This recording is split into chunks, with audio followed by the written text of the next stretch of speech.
నేను మిమ్మల్ని ఛానల్‌కి లైక్ చేయండి, సబ్స్క్రైబ్ చేయండి ఇట్లా ఏం అడగట్ల. నాకు ఒకటే కావాలి. గుడ్ ఇన్ఫర్మేషన్ అని ఒక్క కామెంట్ ఇవ్వండి. నాకు మా టీమ్‌కి కొండంత బలం.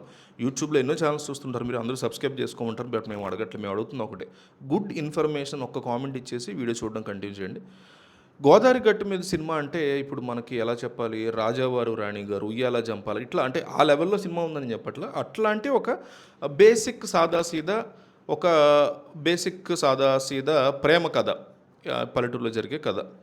ఒక ఆటో డ్రైవర్‌కి, కాలేజీలో చదివేటువంటి అమ్మాయికి మధ్య మొదలైనటువంటి ఇష్టం, ఆ తర్వాత ఎలాంటి ట్విస్టులు తీసుకుంది, ఎలాంటి ఇంట్రెస్టింగ్ వైపు నడిచిందనేది మెయిన్ పాయింట్. సినిమా స్టార్ట్ అయిన దగ్గర నుంచి మనకి చాలా పాత సినిమాల్లో చూసాం కదరా ఇది అనేటువంటి ఫీలింగ్ డెఫినెట్లీ వస్తది. ఆటో నడిపే హీరో చాలా కాన్ఫిడెంట్‌గా ఉంటూ కాలేజీ అమ్మాయిని తన ప్రేమలో పడేయడం, తర్వాత వచ్చేటువంటి రొటీన్ కామెడీ సీన్స్ మనల్ని పెద్దగా ఎక్సైట్ ఏమి చేయవు.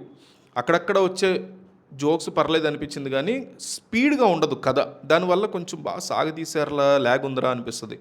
ఆటో డ్రైవర్ జీవితము, ఒక స్టూడెంట్ ఆలోచనలు ఎట్లా ఉంటాయి, దాన్ని ఇంకాస్త డీప్గా ఎక్స్ప్లెయిన్ చేయొచ్చు. అంటే పైన ఆటో డ్రైవర్ మెంటాలిటీ ఎట్లా ఉంటుందని చూపించేసి దాంట్లో కామెడీ, ఒక కాలేజీలో చదివే అమ్మాయిదో లేకపోతే అబ్బాయిలతో మెంటాలిటీ ఎట్లా ఉంటుందో చూపించేసి దాంట్లో comedy.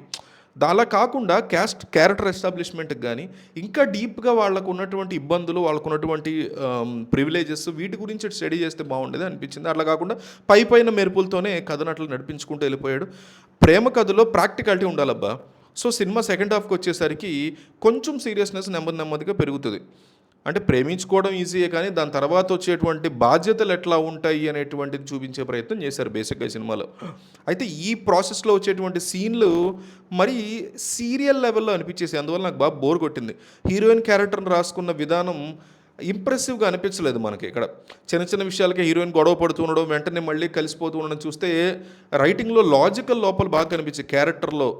So cinema run time కూడా 2.5 గంటలు పెట్టేశారు. ఇలాంటి ఒక స్టోరీకి అనవసరమైన పాటలు, అనవసరమైన సీన్లు ఇవన్నీ కట్ చేసుకుంటే 2 అవర్స్లో క్రిస్పీగా తీసేయచ్చు. ఆ ఉన్న 2 అవర్స్ కూడా స్క్రీన్ ప్లే చాలా జాగ్రత్తగా రాసుకుని ఉంటే పర్ఫెక్ట్ అవుట్పుట్ వచ్చేది అనిపించింది. సో బాగా ట్రిమ్ చేసుకోగలదు సినిమా. దానివల్ల స్పీడ్ పెరిగేది సినిమాది చూసే విధానం. పోలీస్ స్టేషన్ సీక్వెన్స్ ఒకటి ఉంది, అది కథకి ఏమాత్రం సంబంధం లేదు. ఇలాంటివన్నీ చూసినప్పుడు ఇంకా తగ్గించవచ్చు కదా అనిపిస్తుంది. సో జెండర్ డిస్క్రిమినేషన్ గురించి చెప్పాలనుకున్నారు, కొన్ని పాయింట్స్ బాగున్నాయి కానీ వాటిని చెప్పిన విధానం చాలా చిరాకు అనిపించింది. ఇక పెర్ఫార్మెన్సెస్ చూస్తే సుమన్ ప్రభాస్ తన చాలా ప్రయత్నం అయితే పర్వాలేదు అన్నట్టుగా చేశాడు కుర్రాడు. తెలంగాణ యాసలో మాట్లాడుతూ చాలా న్యాచురల్గా కనిపించాడు ఆ అబ్బాయి వరకు. జగపతి బాబు క్యారెక్టర్ ఈ సినిమాకి ఒక పెద్ద యాసెట్ అని చెప్తాను. అయితే ఇరగదీశాడు. తండ్రి పాత్రలో అతను హుందాతనం కానీ, క్లైమాక్స్లో ఇచ్చేటువంటి వివరణ కానీ ఇవన్నీ సినిమా స్థాయిని ఒక రకంగా పెంచాయి. అయితే హర్షవర్ధను, లైలా ఇలాంటి మంచి నటులు తీసుకున్నారు. లైలా వచ్చింది చాలా కాలం తర్వాత, సరిగ్గా వాడుకోలేకపోయాడు ఆ క్యారెక్టర్స్ని. అంటే వచ్చి వెళ్ళిపోయారు తప్ప కథలో ఒక ఇంపాక్ట్ని క్రియేట్ చేయలేకపోయాయి ఆ క్యారెక్టర్స్. సాంగ్స్ సంగతి చూసుకుంటే ఒక సాంగ్ బాగుంది, అది పక్కన పెట్టేస్తే మిగతా అన్నీ కూడా చాలా బోరింగ్, యావరేజ్గా అవసరం లేదు అనిపించింది సినిమాకి. బ్యాక్గ్రౌండ్ మ్యూజిక్ కూడా ఇంప్రెసివ్గా అనిపించకపోవడం కూడా ఒక ప్రేమ కథ, ఒక లవ్ స్టోరీకి ఎప్పుడైనా బ్యాక్గ్రౌండ్ మ్యూజిక్ అన్నిటికీ మించి సాంగ్స్ హైలైట్. ఇప్పుడు బేబీ సినిమా ఉంది, సూపర్ డూపర్ కథ కాకపోయినా సాంగ్స్ వల్ల అది సూపర్ ఇదైపోయింది. ఓ రెండు ప్రేమ మేఘాలీల అనగానే మనకు ఆ సినిమా గుర్తొచ్చేస్తుంది. సో అట్లా ఇంపాక్ట్ క్రియేట్ చేయాలి, అవి లేకుండా పోయినాయి ఇందులో. సో క్లైమాక్స్లో కూడా ఏదో స్పీచ్ పీకినట్టు గట్టిగా ఉంది తప్ప పిల్లల్ని ఎలా పెంచాలి అనే అంశాన్ని లెక్చర్లు దంచినట్టు కాకుండా కథలో భాగంగా చెప్పుంటే అసలు బ్రహ్మాండంగా ఉండదు. ఓవరాల్గా చూస్తే 'గోదారి గట్టు మీద' సినిమా ఒక యావరేజ్ లవ్ స్టోరీగా మిగిలిపోతుందని నాకైతే అనిపిస్తుంది. టైంపాస్ కోసం మేబీ ఓటీటీకి వచ్చాక ఒకసారి చూడొచ్చేమో తప్ప థియేటర్కి వెళ్ళి చూసాను సినిమా అయితే నాకు అనిపించలేదు. మన ఛానల్ రివ్యూ అయితే 30/100.